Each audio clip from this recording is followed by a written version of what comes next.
Hello, hello, hello. I'll do 3 hellos because Dan will do 2. It's like formulated, templated, amazing introduction. We're so honoured to have my captain, Sir Lord Dan Ariely, on the phone with us today on the podcast.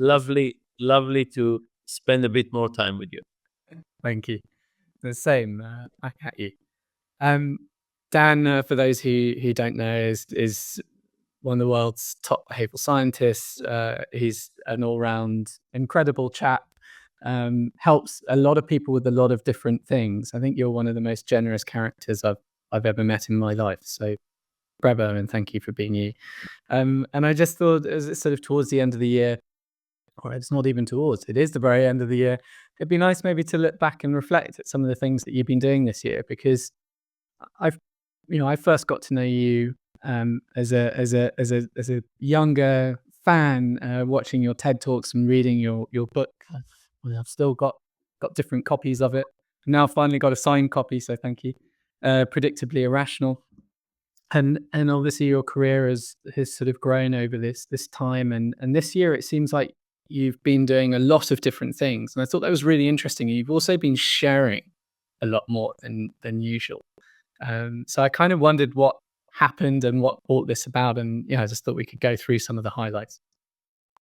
Yeah. So, I think that you and me, our adventure is kind of, in some sense, a typical way of how I want to lead my life. We met. You seemed like a great person, and I took a chance, and I said, let's spend a few days together in London, and we recorded many hours. How many hours do you think we recorded? We recorded, so we actually added it all up because we've now finished editing all of it. It was a bit of a job. I think it was over 10 hours worth of footage. So, and interviewing is a really interesting way of having a discussion because you just jump into it. So, when you have dinner with somebody, you beat around the bush, you talk about all kinds of things, but the interviewing, you get into it very, very quickly. And we had, deep discussion for many hours, lots of intimacy. It's kind of an amazing accelerant of knowledge and friendship and caring and so on. And I've always gambled with my time. I would get calls from all kinds of things, and I would travel to all kinds of places and meet all kinds of things. But this year, I've done more of it. So I did a training to become an end of life doula. Yeah, incredible. I spent time with Ogilvy, as an intern. I just came back from a week in the West Bank, trying to understand the complexity of that. So I've been diving a little bit more into things, trying to immerse myself into it. And there are kind of two thoughts that kind of get me to do this. The first one is, eventually I'm a social scientist. I love experiments. I think experiments are the best way to get knowledge. But science is really interesting. Once you get the hypothesis, it's very, very systematic. But how do you get a hypothesis? How do you get a useful hypothesis? That's a very bizarre process. You have to think about it. It's a creative process, kind of creative until the moment you get to a hypothesis. And now let's be fully systematic. And if you think about it this way, it means that we need to invest more in ourselves as the research tool. We are the hypothesis generating tool. Yes, we might generate wrong hypothesis, but the worst thing is to generate boring hypothesis. Then we're not promoting anything. So, when I did research on poverty, I went to visit favelas and slums. But I think I've been embracing more things experientially. interviewing more people, spending time in more places. That's one. And the second is my kind of acceptance of luck. And the theory of luck is that there are some lucky people out there, but luck is something you can create for yourself. It's not about being born with luck or not. Luck is something that you create. And how do you create it? You create it by starting lots of things, seeing what works and continuing, and seeing what doesn't work and stopping it. That's very important and very hard. But it starts with creating more opportunities. So, if I think about, our relationship is a tangible thing, right? We have one discussion, we have a following discussion. Should we do a course? Let me come. We have a wonderful dinner. We met lots of other people. We have this course. We are continuing chatting about other things. That's really what luck is about. It's you can tell, no, it's not luck. Yes, it is. It is luck. It's investing. It's investing in creating luck, and some things are more fulfilling. Some things are more difficult. But I think this year has been for me. The last 2 years have been diving more into things. My first kids book came out this year. This TV show that I helped write, a drama TV show in the US, The Irrational, came out last year. The second season, Correct. the second season is out now. So I think I've been embracing randomness and so on. And now I started thinking about some new big topics. And so I think in general the creative part of my life is going very well. I feel fulfilled and interested and so on. Then I have the second part, which is existential angst about where we're headed and so on. That's a different story. I find it interesting that you've chosen to dive into some pretty tough things as well this year.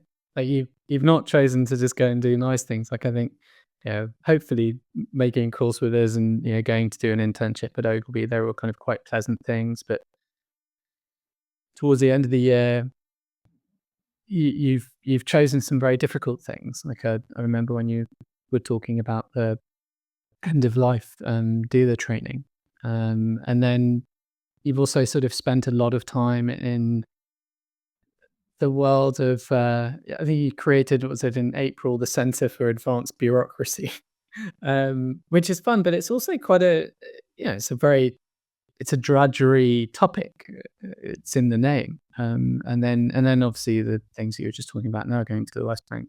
I mean that Yeah. So I'll tell you about yesterday maybe. So yesterday I went to visit a place called Majd al-Shams. Majd al-Shams is in the north of Israel. It's there are 4 Druze villages. The Druze religion is Islamic in principle, but it's also very secretive, and they have other books as well. But in principle, it's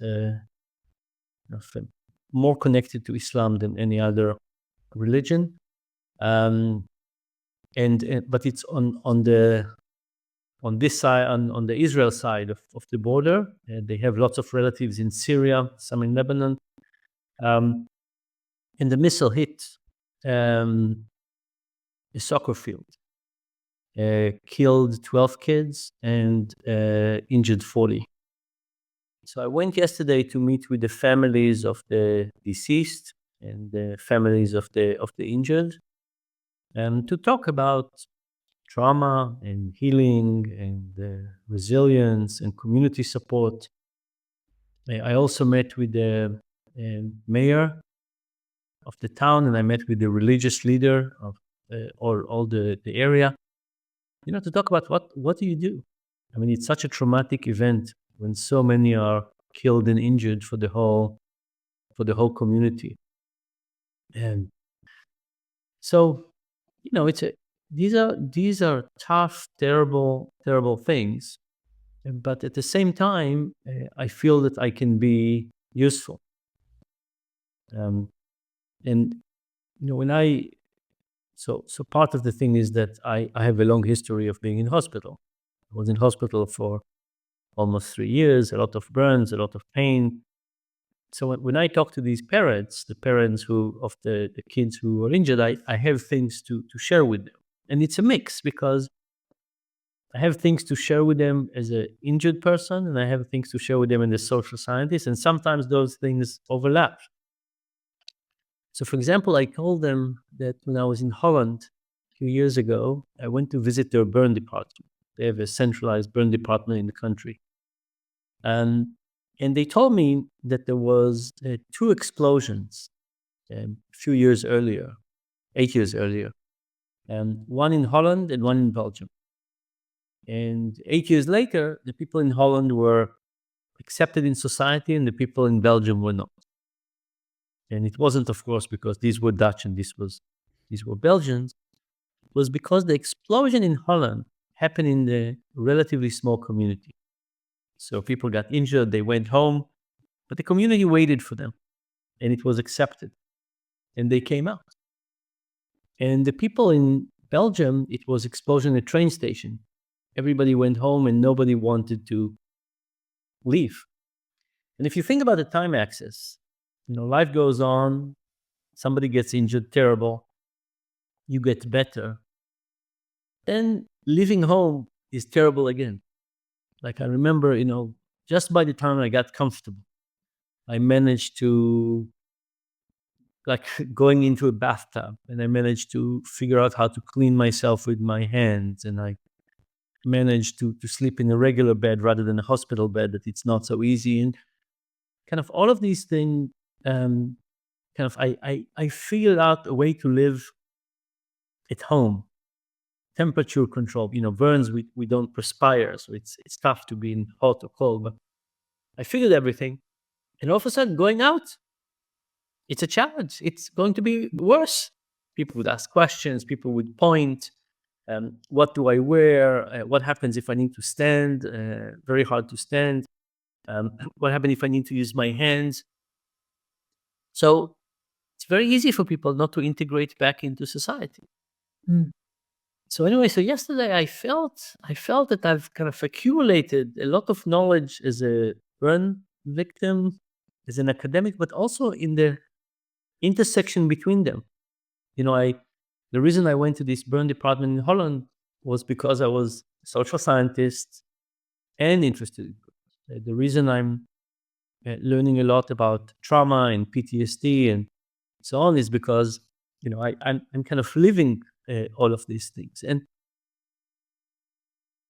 I'm now in a position when I can tell these parents some things as a person and a social scientist. So, for example, I told them this story about Belgium and Holland, and emphasizing the importance of the community. I told the mayor what it means, and some things that I think he should be doing. And there was one mother who was crying a lot in our meeting, and I told her that when I talk about my injury, I don't cry unless my parents are in the audience. And when parents are in the audience, I always cry. And it's because, yes, tough being injured. But it's on me. I know how to deal with it. And when I think about the helplessness of my parents, that's another layer. It's very hard to take. So I kind of try to get her to think about separating herself and her daughter and so on. So anyway, you asked a good question. Why do I go to these difficult places? And at the end of this very long answer, I would say that I think those are the places I can provide the most benefit. I don't enjoy these evenings or these days, or it's not something I would call enjoyment. But it feels very meaningful to me, because I think that I'm kind of uniquely positioned to help. So that's what attracts me. Well, it's incredible. Thank you from everyone for doing that. It's you occasionally hear someone doing one thing, but not purposely going into several traumatic experiences and trying to do it. I wondered whether it was sort of like I remember in one of our behavioral science courses we learned about 9 enders. It's sort of like when you're in 39, 49, 59. You must be 29 by now, Dan, I guess. I wondered whether it's sort of like was there something momentous that happened in your life that made you even more want to go out there and Yeah. be out in the world? So as you know, COVID was a very tough period for me. Mhm. Lots of people attacked me, and people thought I brought about COVID, part of the cabal, the Illuminati. I got death threats for about 2 years, people burning my books. So I think for me, this was kind of the official end of COVID. It took, I wrote a book at the end of this to kind of summarize this. Um, Mm. so that was, that for me, the book. And there's a very amazing psychologist called Penny Baker. And Penny Baker um, did a lot of research. Was a alarm. Penny Baker did a lot of research on how writing is very helpful for trauma, and using writing as a way to process trauma. And it basically, you get into the details, you write about it, but you also distance yourself from it. And when in grad school, I read about Penny Baker. I decided to write about my own injury, and I spent a semester writing a few hours every day about my own injury. And then I think I improved on Penny Baker's method, because I went to the art department and I printed one version of that book on good paper, and I learned how to bound books, and I created a cover. And now I had not only was the writing distancing myself from that, but I had like a physical thing that I put on the shelf, and I thought that was very helpful. So for me, writing about the complexity of COVID and finishing it was a good ending, and I think it kind of freed me to say, okay, a new chapter is starting. So I'm not at the end of a decade, but I think that was for me kind of a good way to put the difficult complex years behind me and start something fresh. It's when you write something down and I mean, I've heard this and I've experienced it myself as well. That sort of idea of writing things down that you've been through helps you deal with it. Is is that because psychologically you kind of, I guess, like in my head it would be maybe two things. Like part of it makes you think about it and make sense of it because you have to write the thing to make sense. And then secondly, maybe because you've put it down somewhere else, it frees your mind to not have to hold it and think about it because maybe your mind subconsciously goes, well, if I ever need to access that memory again, I can pick up that book that I read or go to that article I read. Yeah. So my experience of writing about tough things is that the writing itself is painful. Right. Writing itself is painful. So it's not that the writing is fun. But I think that the reporting about it basically puts it a little bit out of ourselves. It forces us to have a more external view. And our memories are just not that good. Right. Our human memories are not that good. People who study memory jokingly say that the people who have the best memories are people with Alzheimer's. And why? Because they don't access their memories, so they don't interfere with them. So they are buried somewhere and nobody's touching them. But when we deal with our memories, we access them, we bring them up, we change them, and we write them back slightly different, and so on. So our memories are living documents. And if you think about the metaphor of a computer file, you bring up your memory, you rewrite it. You don't have the old version. There's no version tracker. Right. You have the new memory, and I think that making sense of things is very important.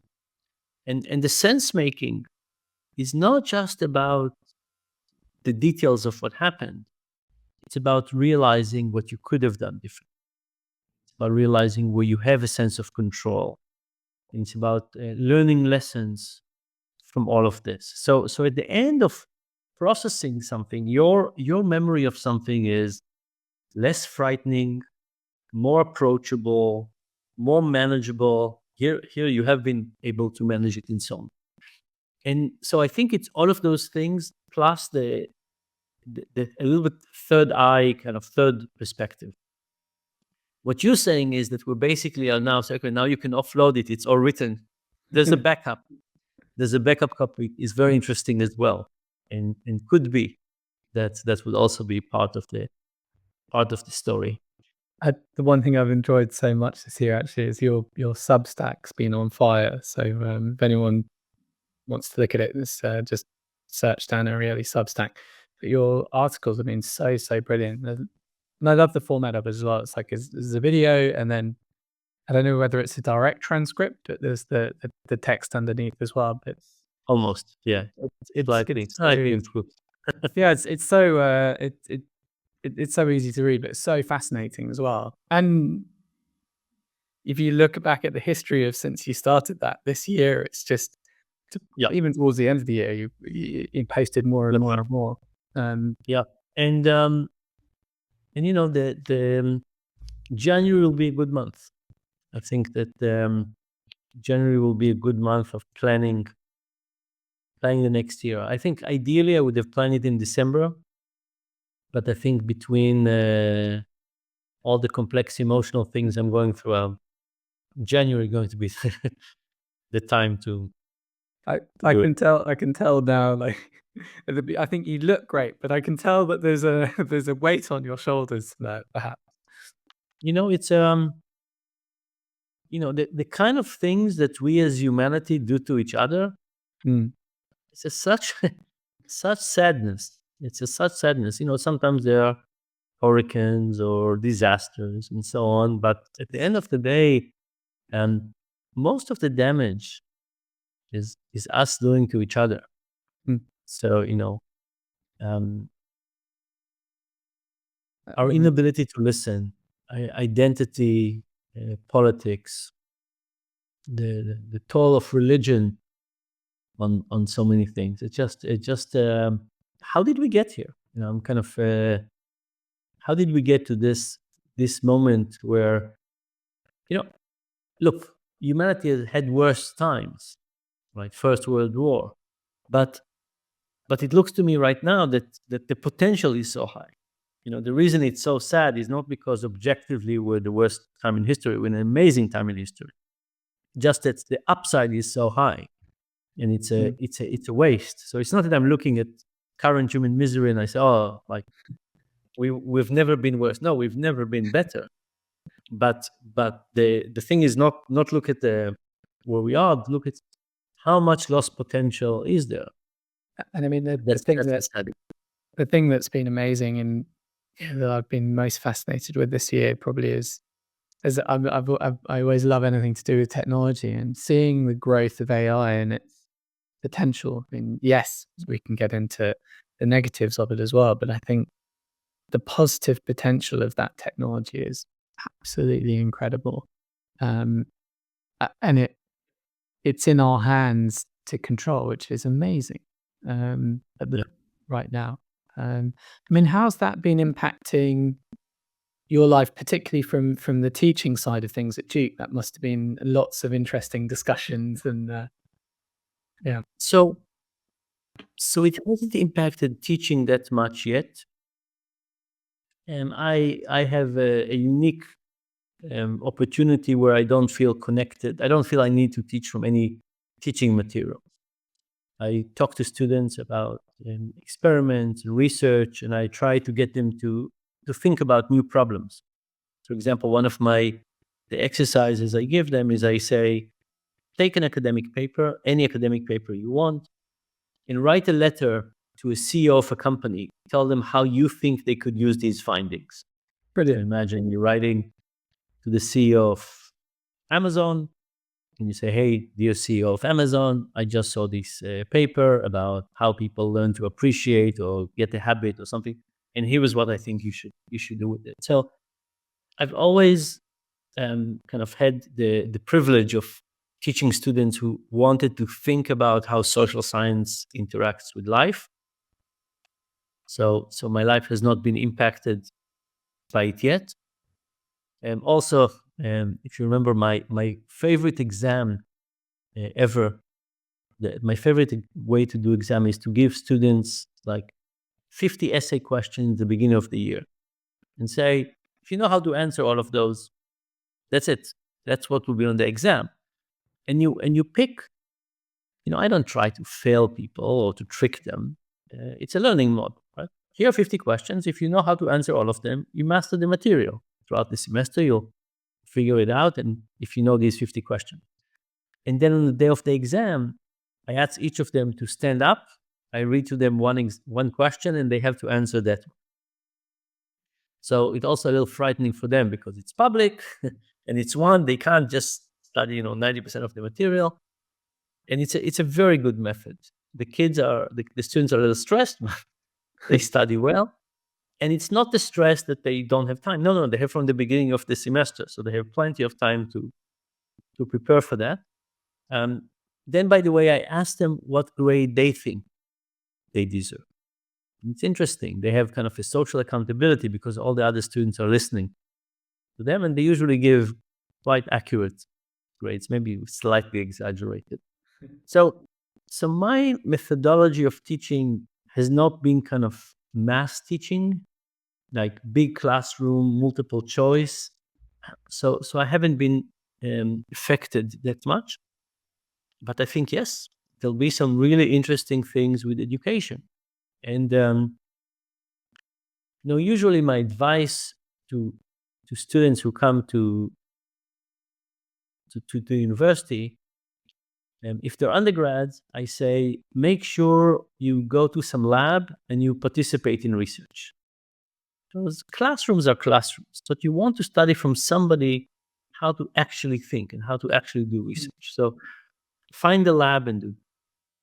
And for master students, I usually say, think about an idea that you want to develop through the course. So let's say it's MBAs. I say, think about a startup. And make sure that all of the classes that you take, you connect them to the startup, like project-based learning, right? Like you feed that idea, you give it context. So you're studying accounting, but it's not just accounting. It's something you're thinking about. You're studying HR. It's not just HR. You think about it in a context like this. And I think the more we get into meaningful education, the more AI will have positive value and less negative. Like, if AI at university will end up being a way for students to do less, to think less, that will be a shame. And if it will be a way to spend less time on things that are not useful, then it would be great. And thinking hard is not always fun, and you get stuck. So, do I want people to write the first draft of something with AI? Absolutely not. I think when people write, they should get stuck, and they should like from all the ways you get stuck, you learn a lot. Right. So at the end of the day, if you wrote an essay, your knowledge of the material is much higher than it is reflected in the essay, because you went into all kinds of corners, you made mistakes, and you learn from that. It doesn't show up in the work product, but you, as a learning tool, have become better because you struggled and looked at them. So, even if I think about my books, each book has, let's say, 20 drafts. Those drafts, other people don't get. I get that. Like, I benefited from each of those drafts. If you want to talk to me about any of the topics I wrote about, it's not about reading and remembering the last draft. Is also having a deep understanding of all the useless corners. I can say in retrospect were not that good, and I made mistakes in that, but still a learning process. So anyway, I'm really hoping that AI will help to polish the last version, but will not substitute the first 19. It makes a lot of sense. I mean, I haven't watched this season of your show, but did you have like an AI techie episode predictably No, irrational? we did not. I just talked to the writers the other day.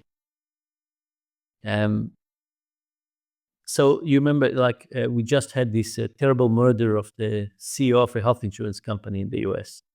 Yeah, I don't know if you've been following this. it didn't get covered very much in the UK, but could you explain a little bit more? So one of the biggest health insurance company in the US, the CEO get killed by somebody who had a very tough accident, suffered both mental pain and physical pain, set of surgeries, some were not successful. Looks like created tremendous amount of resentment to the healthcare apparatus, mostly to insurance companies, and some of the person who killed that CEO is by many hailed as a hero, which of course is terribly sad because it says something about the perception of Americans of the healthcare apparatus. Yeah, we When we know it from the we don't get positive views of American healthcare in Europe. So Yeah. And we've had the opioids crisis, of course, was part of it. What's called the delay and deny strategies from health insurance companies. So that's a terrible, sad reflection on the ailment of American society in terms of health. Yeah. Just think about the fact that somebody just killed somebody, and a lot of people are looking at this as a positive act against health insurance, right? It's a kind of how did we get to that situation? So, but that's certainly going to, if we get a third season, I think it will certainly get into this. How can we get into that people can justify and support such acts? Do you think it will be a catalyst for any change, or is that industry just too big and too bureaucratic? The health complex of the US is so embedded, it's so deep that it will take a lot of work. I don't think any actor right now can take big steps. It's just intertwined in so many things, right? There's the pharma, and there's health devices, and there's insurance, and there are hospitals, and there are labs, and I mean let's say 19% of GDP. That's a huge part of GDP. The US, by the way, is a very, very expensive system compared to the rest of the world. That doesn't, I mean, the how good it is, it doesn't justify the price compared to other places. So I hope it will invite some deep examination. By the way, the people I went to visit yesterday in Magdal Shams, they were absolutely, they had such wonderful things to say about the healthcare system. These were, so whenever the injured are kids, people treat kids nicer. That's nice in general, but they were in such awe of the medical professionals and how they treated them and how they treated the family and the injured and so on.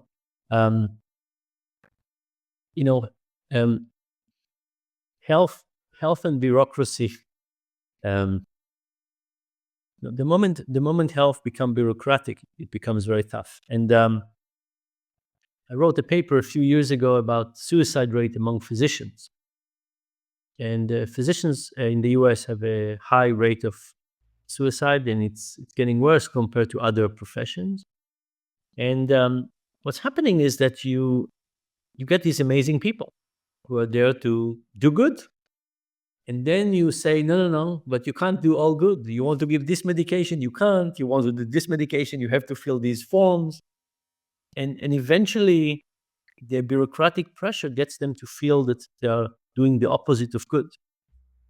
And everybody knows what we call PTSD, but there's also something called moral injury.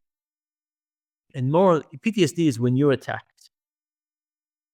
Moral injury is that when you're doing harm. And I think that for a physician, not giving the right medication or seeing a patient need treatment A but not being able to do that is a form of moral injury. We managed to connect physicians and bureaucracy. It's not so. No, I was actually reading. There's a fascinating book. I don't know whether you read it. I'll send you a copy. There's this one, the Art of Danish Living. It's from a chap called Mike Viking who we've done some courses with. And in the book, he actually writes what were the careers and industries that people feel most happy with. Can you guess what the number one happiest ranked career is? That people actually feel or people predict?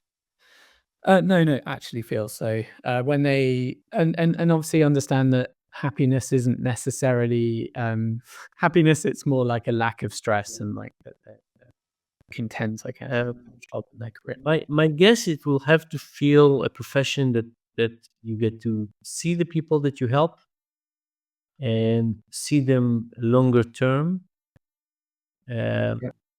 So I would think that in the right society, it will be teachers. So teachers is second. The first were clergy, which makes more sense because I guess clergy, you get to see the entire life. Yeah. And you're constantly trying to help them. It's very interesting. Well, I have a terrible joke that I want to say, but I will not say. So that's good. Can you guess the worst one? The least happy? The least happy, by the way, I would think so. If that's, I would say it's air controllers. Traffic controllers. It's super stressful, but they're helping people. So it was parking attendants, like parking warden. People who give you fines for parking in the wrong place. If you ever see one of those, give them a hug. No, it is. There are too many things we don't get positive reinforcement. Yeah, that's nuts. And so just to try and round up, what are you most excited for, most looking forward to, or optimistic about for next year? And apart from of course, on a personal level, I'm trying to organize my thoughts and write a book about trying to be more comfortable with making mistakes. The argument is that I think we all need to take more risk. You can't take more risk if you don't accept mistakes and feel more comfortable making mistakes. So I'm trying to kind of organize my thoughts and write something about that. I'd love to help with that. We started writing a course called the Failure Course, and we want it so that the only way you can pass it is to fail it. Maybe there's a collab. Okay, very good. So let's talk about this. And then the other thing is, do you know these thing called citizen committees? No. Okay, so I'll give you the 5-minute version. So a few years ago, I wanted the Greeks to apologize. I say, hey, Greeks, you gave us democracy. You sold it as a good idea. Not so good. Please just say sorry. So I wrote this to some of my Greek friends, and they said, have you read much about Greek democracy? I said, not so much. So I started reading about Greek democracy. And Greek democracy was very interesting. They used a lot of randomness in it. For example, all the citizens of Athens would come in the morning and they will randomly pick who are going to be the judges today. Oh, wow. They did lots of things not to create classes. Everybody would randomly shift it around so that you cared about society, not about your position. Wow. They said that they liked politics, they didn't like politicians. Anyway, in the last few years, the last 12, 13 years, there have been these thing called citizen committees. In Ireland, the first two were in Ireland, where the government says, we don't know what to do with gay rights, we don't know what to do with abortion.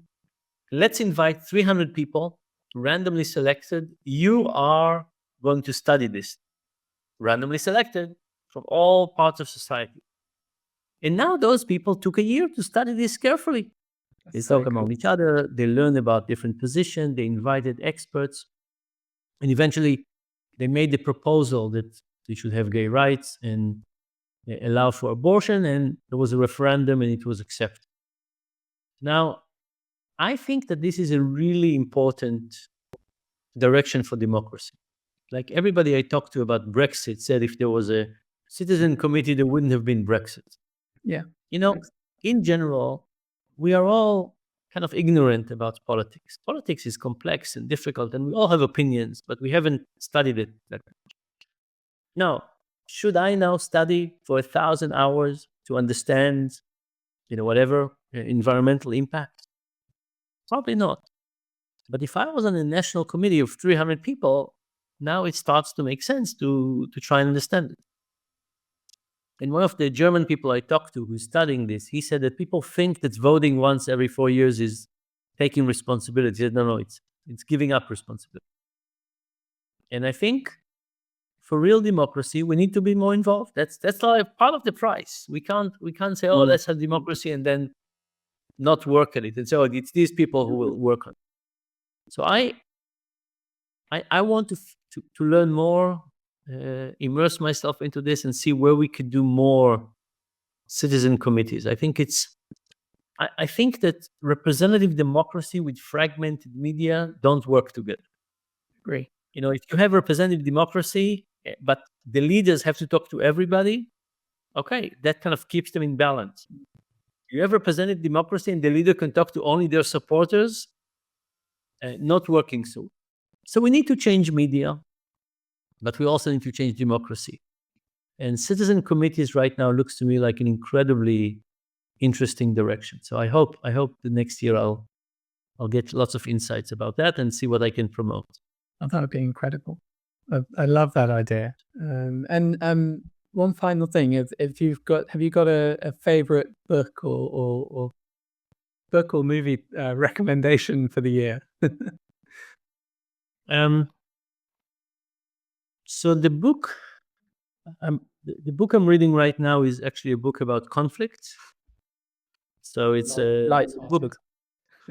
Yes, it's a book about the conflicts in Ireland, South Africa, which you know very well, and Cyprus. Cyprus, not half, but a part of the island is Turkish, a part is Greek. Very, very tough, complex, and these conflicts have been going on for a long time, and they've been non-violent for a very long time.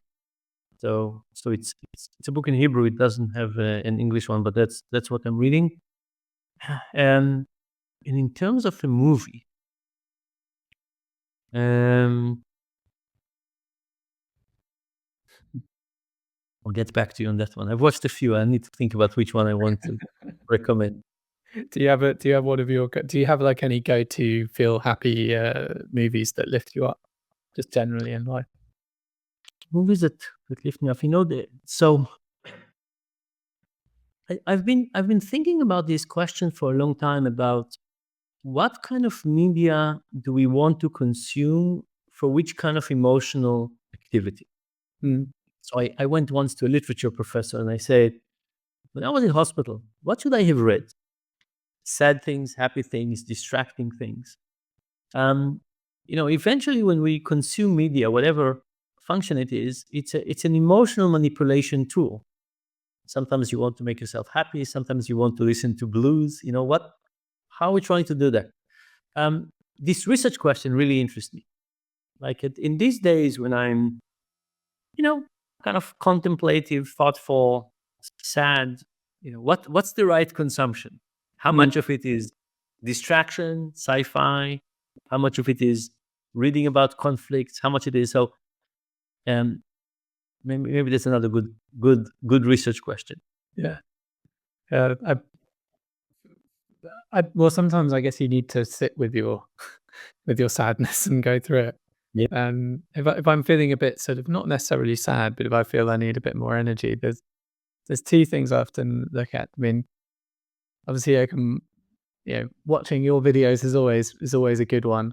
But if I'm a bit stuck and I need to know where to look to, there's a lovely talk, you must have seen it, from, I think it was a conductor, Benjamin Sander, The Power of Yes, I Classical love it. Music on TED. It's just, it reminds me of my dad as well, who was this kind of crazy creative soul, and he's just so, you can't help but listen to that talk and have a smile on your face and feel good about the world, and walk out and try and be a bit more optimistic. Yeah, that's my go-to. Anyway, Dan, thank you so much for taking the time. Really appreciate you and everything you've been doing. And I hope next year you find some more time for the joy, as well as trying to solve these incredibly difficult things. And I really look forward to meeting up again. It's always a huge honor. So thank you. And let's talk about the taking more risk thing. Look forward to it. Lots of love. Thanks, Dan. Bye for now. We hope you enjoyed listening to this 42 Courses podcast. If you did, please like and share. Any comments are also very, very welcome. And of course, if you want to learn more about us, visit our website at 42courses.com. Thanks again.